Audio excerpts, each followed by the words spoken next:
పరిశుద్ధ గ్రంథం నుండి కీర్తనల గ్రంథం 32వ కీర్తనలు 7వ వచనములో, నా దాగుచోటు నీవే, శ్రమలలో నుండి నీవు నన్ను రక్షించదవు అనేసి దేవుని వాక్యం సెలవిస్తుంది. ప్రియులారా, యేసు ప్రభువారు మనల్ని శ్రమలలో నుండి తప్పించే దేవుడు, రక్షించే దేవుడు, మనల్ని ధైర్యపరిచే దేవుడు, మనల్ని ముందుకు నడిపించే గొప్ప దేవుడై ఉన్నాడు.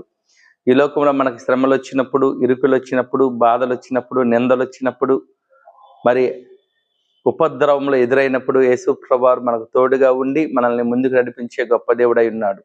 యేసు ప్రభువారు ఈ లోకంలో జీవించినప్పుడు ఆయన అనేకమైన శ్రమలు ఎదుర్కొన్నాడు కనుక, ఆయన శ్రమలను జయించి ఉన్నాడు కనుక మనల్ని కూడా శ్రమలలో బలపరిచే దేవుడు, ధైర్యపరిచే దేవుడు, ముందుకు నడిపించే గొప్ప దేవుడై ఉన్నాడు. కనుక శ్రమలు వచ్చినప్పుడు అధైర్యపడాల్సిన పని లేదు, కృంగిపోవాల్సిన పని లేదు.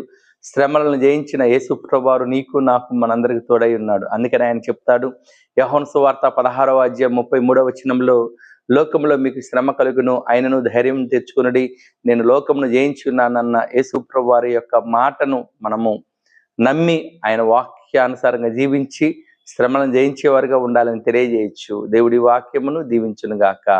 ఆమేన్.